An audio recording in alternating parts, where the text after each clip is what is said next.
Big boss അയച്ച ആളാണോ Ratheesh? Big ബോസിന്റെ ആള് ബിഗ് ബോസ് പറയുന്ന പോലെ കണ്ടന്റ് ചെയ്യുകയും ഓരോ സീൻ ക്രിയേറ്റ് ചെയ്യുകയും ചെയ്യുന്നതാണോ രതീഷിന്റെ ജോലി?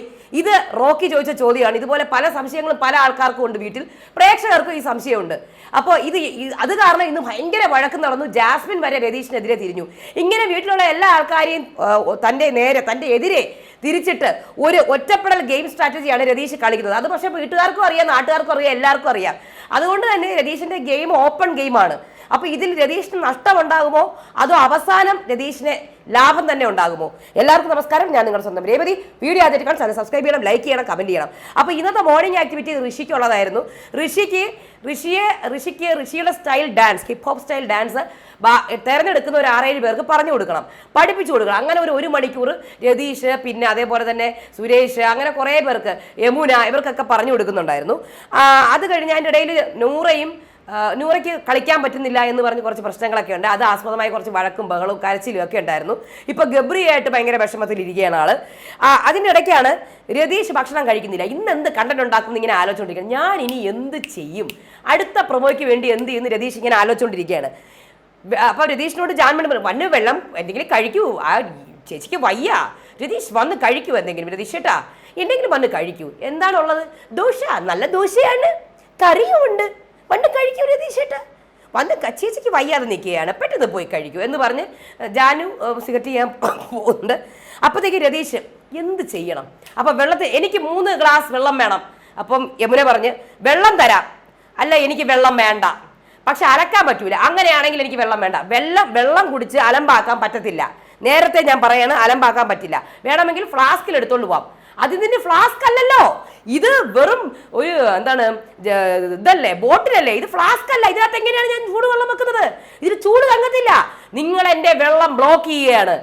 ഇത്രയും ദുഷ്ടത ജനങ്ങളെ ഇത് കാണുന്നില്ല എന്നുള്ള രീതിയിൽ വെള്ളം പോലും തരുന്നില്ല. ഇത്ര അസുഖമുള്ള ഒരാളാണ്. അപ്പൊ ജാസ്മിൻ 3 ഫ്ലാസ്ക് ഒന്നും തരാൻ പറ്റൂലല്ലോ, അപ്പൊ 3 ഫ്ലാസ്ക് വേണം. അങ്ങനെയാണെങ്കിൽ എനിക്ക് വെള്ളം അങ്ങനെ അത് പറ്റത്തില്ല, 3 ഫ്ലാസ്ക് ഒക്കെ തരാൻ പറ്റുമോ? രതീഷ് ചേട്ടൻ നമ്മുടെ മനഃപൂർവ്വം വഴക്കുണ്ടാക്കുകയാണ്. ജാസ്മിൻ മനഃപൂർവ്വം വഴക്കുണ്ടാക്കുകയാണ്. നിങ്ങൾ അപ്പോൾ യമുന അത് പിന്നെ നമുക്കൊക്കെ അറിഞ്ഞൂടെ, നമ്മളെ ശത്രുക്കളാക്കാൻ വേണ്ടിയിട്ടും പുള്ളിക്കാരനെ എഗൻസ്റ്റ് ആക്കാൻ വേണ്ടിയിട്ടും മനഃപൂർവ്വം ഉണ്ടാക്കുന്ന ഒരു സംഭവം. ശരിയാണ്, രതീഷ് അവിടെ മനഃപൂർവ്വം, അത് എല്ലാവർക്കും മനസ്സിലാവുകയും ചെയ്തു. രതീഷിന്റെ ഗെയിം വളരെ ഓപ്പൺ ഗെയിമാണ്. അതാണ് രതീഷ് ഇനി അവിടെ പ്രശ്നങ്ങൾ ഉണ്ടാക്കണം. കാര്യം നമ്മൾ ഗെയിം കളിക്കുമ്പോൾ മറ്റുള്ളവർ അറിയാതെ, ഇപ്പം രതീഷ് സാറൊക്കെ കളിച്ചത് അവർ അറിഞ്ഞതുപോലും ഇല്ല, അങ്ങനെയാണ് കളിച്ചത്, അവരെ മനസ്സിലായത് പോലും ഇല്ല ഇത് ഗെയിമാണെന്നുള്ളത്. അപ്പോൾ അങ്ങനെ കളിക്കാൻ ആ ഗെയിം തന്നെയാണ് പുള്ളിക്കാരൻ ഇവിടെ ഇംപ്ലിമെന്റ് ചെയ്യാൻ നോക്കണം. പക്ഷെ അത് എല്ലാവർക്കും അറിയാം. ഇതുപോലെ പഴയ ആൾക്കാരുടെ പല ഗെയിമുകളും ഈ സീസൺ 6 കണ്ടസ്റ്റൻസ് എടുക്കുന്നുണ്ട്. അത് എന്തിനാണെന്ന് എനിക്ക് അറിഞ്ഞൂടാ. പുതിയ ഗെയിം എടുക്കാതെ പഴയ ഗെയിമും പഴയ ആൾക്കാരെയൊക്കെ വെച്ചിട്ട് വരുന്നത്. ശബ്ദം വരെ ഇമിറ്റേറ്റ് ചെയ്ത ആൾക്കാരുണ്ട് ഇതിനകത്ത്. അതെ, ശബ്ദം വരെ ഇമിറ്റേറ്റ് ചെയ്ത് 2ാമത്തെ ദിവസം ശബ്ദം പഴയപടിയായി. അടുത്ത ദിവസം ഞാൻ വിചാരിച്ചു എൻ്റെ അമ്മേ ഇതെന്തോന്ന് സെയിം ശബ്ദം പഴയ ഒരു കണ്ടസ്റ്റന്റിന്റെ. 2ാമത്തെ ദിവസം ആയപ്പോഴത്തേക്കും പഴയ ശബ്ദം, ശരിക്കുള്ള ശബ്ദം എത്തി. അങ്ങനെ വരെ ഇമിറ്റേറ്റ് ചെയ്ത ആൾക്കാർ ഈ സീസൺ 6 അപ്പൊ അതുകൊണ്ട് തന്നെ മനഃപൂർവ്വം ചെയ്യുന്നതിനാണ് യമുന പറയുന്നു. അപ്പൊ എന്തായിരുന്നാലും രതീഷിന് ഇനി വെള്ളമില്ല, 3 ഗ്ലാസ് വെള്ളം തരും, അതിൽ കൂടെ ചൂടുവെള്ളം തരത്തില്ല. ഇത് എനിക്ക് എന്തൊക്കെ അറ്റാക്ക് വന്നാലും, എന്നെ പ്രേക്ഷകരെന്ന് പറഞ്ഞാലും നാട്ടുകാരെന്ന് പറഞ്ഞാലും എനിക്ക് ഒരു കുഴപ്പമില്ല. എനിക്ക് എന്തായാലും വയ്യാത്ത. അപ്പൊ സിജോ പറഞ്ഞു നിങ്ങൾക്ക് മെഡിക്കൽ കഴിഞ്ഞില്ലേ, നിങ്ങളുടെ മെഡിക്കൽ ടെസ്റ്റ് കഴിഞ്ഞില്ലായിരുന്നോ? അപ്പൊ അർജുൻ മെഡിക്കൽ എക്സാമിനേഷൻ കഴിയുമല്ലോ, തൊണ്ട വേദനയാണെങ്കിൽ എവിടെയെങ്കിലും പോയി മിണ്ടാതിരിക്കും. ഇല്ല, ഞാൻ മിണ്ടാതിരിക്കില്ല, എനിക്ക് മെഡിക്കൽ കഴിയാതെ ഞാൻ എങ്ങനെ ബിഗ് ബോസിലേക്ക് വരും? നിങ്ങൾ പറയൂ. അപ്പത്തേക്ക് ജാസ്മിൻ നിങ്ങൾ മനഃപൂർവ്വം ഉണ്ടാക്കിയതാണ് രതീഷ് ചേട്ടാ ഈ പ്രശ്നം. നിങ്ങൾക്ക് വെള്ളം തരാമെന്ന് യമുന ചേച്ചി പറഞ്ഞു, നിങ്ങൾ മനഃപൂർവ്വം ഉണ്ടാക്കി, നിങ്ങൾ ഒറ്റപ്പെടൽ ഗെയിം സ്ട്രാറ്റജി ആയിട്ട് വന്നേക്കുകയാണ്. നിങ്ങൾക്ക് തെറ്റ് കാണിക്കാൻ ഞാൻ മോളെ നീ എൻ്റെ അനിയത്തി അങ്ങനെയൊന്നും പറഞ്ഞു കഴിഞ്ഞാൽ ഇവിടെ കണ്ടസ്റ്റന്റ് ആണ്. അങ്ങനെയാണെങ്കിൽ നീ എൻ്റെ അനിയത്തി അല്ല, അനിയത്തി അല്ല. അച്ഛനാണെങ്കിലും ഉമ്മയാണെങ്കിലും ബാപ്പയാണെങ്കിലും ഞാൻ തെറ്റ് കണ്ട തെറ്റ് ചൂണ്ടക്കാട്ടോ. അപ്പൊ സിജോ നമ്മുടെ ട്രാക്കിലാണല്ലോ ഇവള് വന്നേക്കുന്നത്, നമ്മുടെ വഴിയിൽ ഒരു ബാധകമാകും, ഇവള് കയറി ഇന്ന് കളിക്കുകയാണ്. അപ്പൊ ജാസ്മിൻ ഇത് കയറി ഞാൻ കളിക്കാം. അതായത് ജാസ്മിന്റെ ഗെയിം എന്ന് പറഞ്ഞാൽ ജാസ്മിൻ അവിടെ എന്തായാലും ഡബിൾ ഗെയിം കളിക്കും. കാരണം ഞാൻ ജാസ്മിൻ അങ്ങനെയാണ് ഗെയിം കൊണ്ടുപോകുന്നത്. കാര്യം ജാസ്മിൻ ഇവിടെ അങ്ങനെ ആരും ഇപ്പൊ ഇന്നലെ ജാസ്മിൻ രതീഷ് ചേട്ടന്റെ കൂടെ തന്നെയായിരുന്നു. രതീഷ് ചേട്ടാ എന്ന് വിളിച്ചിട്ടാണ് നിന്നത്. ഇന്ന് ജാസ്മിൻ പറഞ്ഞു കണ്ടസ്റ്റന്റ് ആണ്. അപ്പൊ ജാസ്മിന്റെ ഗെയിം ഭയങ്കര സ്ട്രെയിറ്റ് ആയിട്ടാണ് പൊയ്ക്കൊണ്ടിരിക്കുന്നത്. ഇതിനകത്ത് ഭയങ്കര എനിക്കൊന്ന് അവിടുത്തെ ലേഡീസ് കണ്ടസ്റ്റൻസിൽ ഒരു സ്ട്രോങ് പ്ലെയർ ആണ് ജാസ്മിനായിട്ട് എനിക്ക് ഫീൽ ചെയ്യുന്നത്. കാര്യം പുള്ളിക്കാരി സ്ട്രോങ് ആണ്, സ്വന്തം ആൾക്കാർക്ക് എഗൻസ്റ്റ് ആയിട്ട് തന്നെ നിൽക്കുന്നുണ്ട്, സ്വന്തം ആൾക്കാരായിട്ട് കണ്ട ആൾക്കാർക്ക് എഗൻസ്റ്റ് ആയിട്ട് തന്നെ തെറ്റ് കാണുമ്പോൾ ചൂണ്ടിക്കാട്ടുന്നു. അപ്പോൾ ജാസ്മിൻ അവിടെ സ്ട്രോങ് ആയി വരുന്നുണ്ട്. അവിടെ സിജോ നിൽക്കുന്ന സ്ഥലത്ത് പെട്ടെന്ന് കയറി ജാസ്മിൻ നിന്നു. അപ്പോൾ അതിനിടയിൽ കൂടെ രതീഷ് ഞാൻ മെഡിക്കലൊക്കെ കഴിഞ്ഞതാണ്. അപ്പോൾ സുജോയോട് എടാ സുജോ നീ എയർ പിടിക്കരുത് അപ്പോൾ സിജോ എയർ പിടിക്കും, നിങ്ങൾ എന്നോട് മുട്ടിയാൽ നിങ്ങളുടെ എയർ പോവും കേട്ടാ നീ. അപ്പൊ രതീഷ് നീ എൻ്റെ നീ അതിനൊന്നും ആയിട്ടില്ലടാ. അപ്പൊ സിജോ നീ എൻ്റെ ചൂണ്ടയിൽ നിങ്ങൾ എൻ്റെ ചൂണ്ടയിൽ കുടുങ്ങിക്കഴിഞ്ഞു എന്ന് സിജോ പറയാണ്. നിങ്ങൾ എൻ്റെ ചൂണ്ടയിൽ കുടുങ്ങിക്കഴിഞ്ഞിരിക്കുകയാണ് എന്ന് സിജോ പറയുന്നു. അപ്പൊ ജാസ്മിൻ കാര്യം പറയുമ്പോൾ പെങ്ങളെന്ന് അങ്ങനെയൊന്നും പറഞ്ഞിട്ട് കാര്യമില്ല രതീഷ് ചേട്ടാ, ഞാൻ എന്തായിരുന്നാലും നിങ്ങൾ തെറ്റ് കാണിച്ചാൽ നിങ്ങൾ തെറ്റ് ചൂണ്ടിക്കാട്ടി ഞാൻ ഓരോ തെറ്റ് നിങ്ങളെ ഒറ്റപ്പെടൽ സ്ട്രാറ്റജി അല്ലേ ഇത്? എന്താ എൻ്റെ തെറ്റെന്താണെന്ന് നീ പറ എൻ്റെ തെറ്റെന്താണെന്ന്. അപ്പം ഞാൻ പറയാൻ പോവേണേ. അപ്പോൾ തെറ്റ് പറയാൻ പോവേണമെന്ന് മനസ്സിലായപ്പോൾ രതീഷ് പതുക്കെ നീ അതിന് വളർന്നിട്ടില്ല, എൻ്റെ തെറ്റ് പറയാൻ നീ വളർന്നിട്ടില്ല. പുള്ളിക്കാരൻ ഇങ്ങനെ അങ്ങ് മാറ്റിക്കളഞ്ഞത്, എൻ്റെ തെറ്റ് പറയാൻ നീ വളർന്നിട്ടില്ല, നീ എൻ്റെ അനിയത്തി മാത്രമല്ല. അപ്പോൾ ഇടയ്ക്ക് മറ്റേ നമ്മുടെ റസ്മിൻ ഭായ് കയറി വരുവേ. അപ്പം റസ്മിൻ നീ എൻ്റെ ഇടയിൽ കയറി വരരുത്, നീ ഇവിടെ നിൽക്കേണ്ടവളാണ് കേട്ടല്ല. നീ എൻ്റെ ഇടയിൽ കയറി വന്നാൽ നിന്നെ ഞാൻ ബ്ലോക്ക് ചെയ്യും, പിന്നെ നീ വിഷമിച്ചിട്ട് കാര്യമില്ല, നീ ഇവിടെ നിൽക്കേണ്ടവളാണ്, നിന്നെ ഞാൻ ഒരിക്കലും നിന്നെ എതിർത്ത് സംസാരിക്കില്ല, വേറെ കുറേ കാര്യങ്ങളുണ്ട്, നീ ഇടയിൽ കയറി വരരുത് റസ്മിൻ എന്ന് പറഞ്ഞ ഒറ്റപ്പോക്ക്. അത് കഴിഞ്ഞ് ചേട്ടൻ എന്തോന്നാണ് ഈ പറയുന്നത്? ചേട്ടൻ ചെയ്ത തെറ്റ് ഞാൻ ചൂണ്ടിക്കാട്ടരുതെന്നാണോ പറയുന്നത്?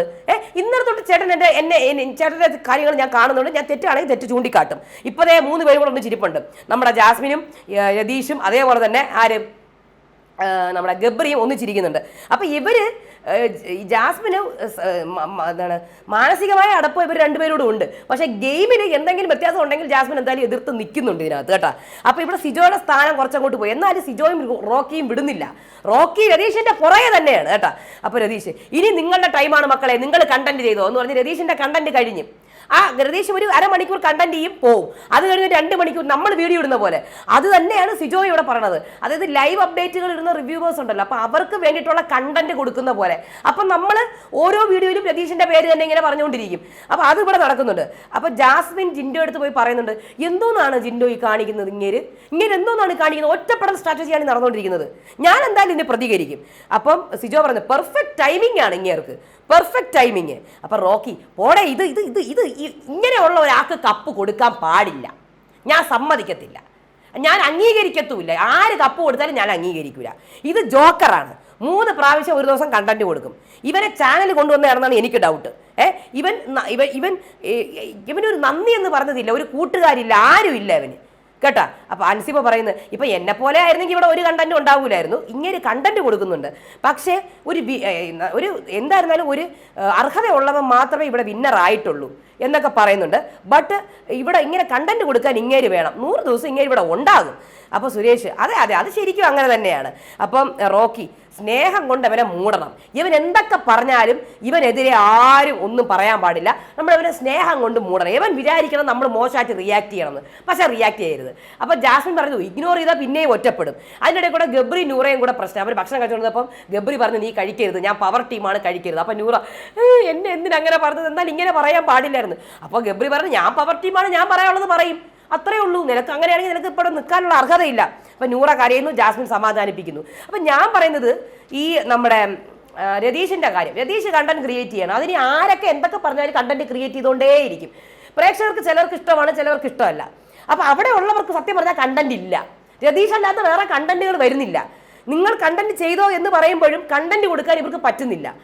അപ്പോൾ കുറേ കമൻസ് കേട്ടു രതീഷ് പുറത്തായി കഴിഞ്ഞാൽ മറ്റുള്ളവർക്ക് കളിക്കാൻ പറ്റും എന്നുള്ളത്. കളിക്കാൻ പറ്റണം, അല്ലെങ്കിൽ നമ്മുടെ ലാലേട്ടൻ വന്നിട്ട് ക്ലിയർ ആയിട്ടുള്ള ഒരു സംഭവം, ഒരു ജെനുവിൻ കണ്ടന്റ് ക്രിയേറ്റ് ചെയ്യണം എന്നുള്ളത്. അപ്പോൾ കണ്ടന്റ് നമുക്കിപ്പോൾ കണ്ടന്റ് ഉണ്ട്, പ്രശ്നമൊന്നുമില്ല. പക്ഷെ അത് ജെനുവിൻ ആണോ, അത് റിയൽ കണ്ടന്റ് ആണോ, വെറുതെ വന്നിട്ട് ഇങ്ങനെ നടന്ന് കുറേ അവിടെ ഇവിടെ ഇല്ലാണ്ട് വന്ന് പറഞ്ഞിട്ടും കാര്യമില്ല. അപ്പോൾ അതിന് ലാലേട്ടൻ വന്നു കഴിഞ്ഞാൽ അതിനൊരു ക്ലിയറൻസ് കൊടുക്കുള്ളൂ. ഈ ഗ്രൂപ്പ് ഫോം ചെയ്യുക, അതേപോലെ ഒറ്റയ്ക്ക് കളിക്കേ, അതല്ലേ നല്ലത്. കണ്ടന്റ് രതീഷ് അവിടെ നിന്ന് കണ്ടന്റ് ക്രിയേറ്റ് ചെയ്യുക എന്തോ ചെയ്തോട്ടെ, നിങ്ങൾ ഒറ്റയ്ക്ക് കളിക്കാൻ നോക്ക്.